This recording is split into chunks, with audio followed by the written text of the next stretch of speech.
En las entrañas de la historia romana, donde el eco de las legiones resuena a través de los siglos, un misterio se alza como un monumento al enigma: la desaparición de la Legión 9 hispana, la Legión de César, que se desvaneció en las brumas de Britania. 5.000 hombres, forjados en el fuego de las guerras gálicas, armados con gladius y pilum, y guiados por el águila de Roma, desaparecieron sin dejar huella. ¿Fueron devorados por las lanzas de los guerreros caledonios en los bosques salvajes del norte? ¿Osaron desafiar al imperio en una rebelión que les condenó al olvido? ¿O fueron silenciosamente reubicados, sus estandartes ocultos en algún rincón remoto del mundo? Desde las llanuras de la Galia hasta las fronteras inhóspitas de la isla británica, la novena hispana fue testigo de triunfos épicos y tragedias silenciosas. Hoy, nos embarcamos en un viaje a través del tiempo, donde las crónicas romanas, los hallazgos arqueológicos y las leyendas se entrelazan para desentrañar el destino de la Legión perdida. Que las sombras del pasado nos guíen, y que el clamor de sus águilas nos llame a descubrir la verdad. En el siglo I a.C., las llanuras de la Galia eran un crucero de sangre y gloria, donde las legiones romanas, como mareas de hierro, imponían el destino de Roma. Entre ellas, la Legión 9 hispana se alzaba como un símbolo de valor, nacida en las tierras ásperas de Hispania alrededor del 65 a.C., bajo el mando de Pompeyo Magno. Sus soldados, hombres de mirada fiera y manos callosas, fueron moldeados por el sol de la península ibérica, y cuando Julio César tomó su mando, se convirtieron en su espada más afilada. En las guerras gálicas, desde el 58 a.C., la novena enfrentó a tribus que desafiaban el orden romano: los helvecios, que cruzaron el río Saona en masa, sus carros atronando como tormentas; los nervios, ocultos en bosques belgas, donde sus lanzas silbaban como serpientes; y Vercingetorix, el rey galo que unió a las tribus en Alesia. Imagina las murallas de madera y tierra, el estruendo de los gladios contra escudos, y el águila de la legión, brillando bajo un cielo de plomo. En Alesia, la novena soportó un doble asedio, rodeada por enemigos y hambre, compartiendo pan duro y susurros de victoria. César, con su capa roja al viento, dirigió la carga final, y la legión fue su corazón latiente. Cuando la guerra civil estalló contra Pompeyo, la novena marchó a Farsalia, donde el polvo se alzó como un velo sobre el triunfo, y griega a Ruspina, donde el desierto africano fue testigo de su resiliencia. Estos hombres vivían en campamentos de lona, marchaban 20 millas diarias, y rezaban a Marte antes de cada batalla. Sus armaduras, de lorica segmentata, pesaban como el deber, y sus pila, lanzados con precisión, abrían caminos en el caos. Pero no eran inmunes al descontento. En Placentia, en el 49 a.C., se amotinaron por pagos atrasados, solo para ser calmados por el carisma de César, quien les habló como hermanos. Su vida era un tapiz de disciplina y camaradería, tejido con cartas a familias lejanas y ofrendas a los dioses. La novena no era solo una legión, era un sueño de Roma, un vínculo de sangre y acero. Sin embargo, estos años de gloria fueron el prólogo de un destino que el tiempo ocultaría. En el año 43 después de Cristo, el mar angosto se abrió ante las galeras romanas, y la Legión 9 hispana, bajo el mando del emperador Claudio, pisó las orillas de Britania, una tierra envuelta en brumas y leyendas.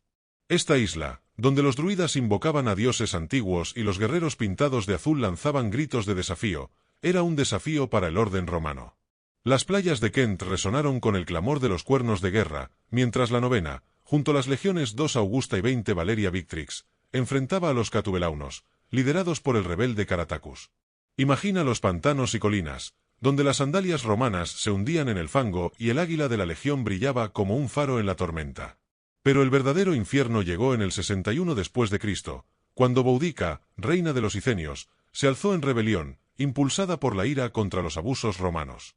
Sus guerreros arrasaron Camulodunum y Londinium, dejando un mar de cenizas. La novena, estacionada en el norte, fue emboscada cerca de Colchester, sus legionarios caídos entre carros y lanzas. Sin embargo, bajo Paulino Suetonio, los romanos contraatacaron en Watling Street, donde la disciplina de la legión aplastó la horda de Boudica. La novena sobrevivió, y sus hombres alzaron Eboracán, Lacto York, un bastión de piedra que trajo caminos, templos y baños a la tierra salvaje. Allí, los legionarios construían bajo lluvias incesantes, compartían historias de Roma junto a fogatas, y observaban a los locales, que aprendían latín y adoraban a Júpiter. Pero el norte era un lugar de sombras, donde los caledonios, ocultos en bosques densos, acechaban con lanzas y maldiciones. La vida en la frontera era dura, patrullas nocturnas, inviernos gélidos, y el temor a las tribus que nunca se rendían. Las crónicas romanas, que anotaban cada triunfo, comienzan a callar, y el destino de la novena se convierte en un susurro en las piedras de Britania, como si la isla hubiera reclamado su alma. En el año 108 después de Cristo, la Legión 9 hispana desaparece de las crónicas romanas, como si las brumas de Britania hubieran borrado su nombre. 5.000 hombres, que habían marchado bajo el águila de Roma, se desvanecieron, dejando un vacío que ha intrigado a historiadores por siglos. ¿Qué fue de ellos? Las teorías se alzan como fantasmas en el viento. Algunos dicen que fueron aniquilados por los caledonios en las selvas del norte, alrededor del 120 después de Cristo, en un bosque donde las lanzas silbaban y el águila fue arrebatada como trofeo. Imagina la oscuridad de los árboles, el estruendo de la emboscada, y los legionarios caídos, sus gritos ahogados por la tierra. Otros sugieren que traicionaron a Roma, tal vez en Londinium, en una rebelión que llevó a la damnatio memoriae, el castigo más cruel, ser borrados de la historia. Hay quienes creen que fueron reubicados en el delta del Rin, defendiendo fronteras contra germánicos, o enviados al oriente, combatiendo partos en las arenas de Armenia.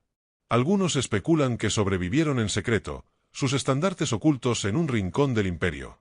Pero las piedras de Britania también hablan. En Yorkshire, los arqueólogos han desenterrado asentamientos, como el hallado en 2009 cerca de la autopista 1, con talleres, molinos y tejas que susurran de una guarnición olvidada. Sin embargo, ningún artefacto nombra a la novena. El muro de Adriano, esa serpiente de piedra, guarda inscripciones de otras legiones, pero la novena está ausente.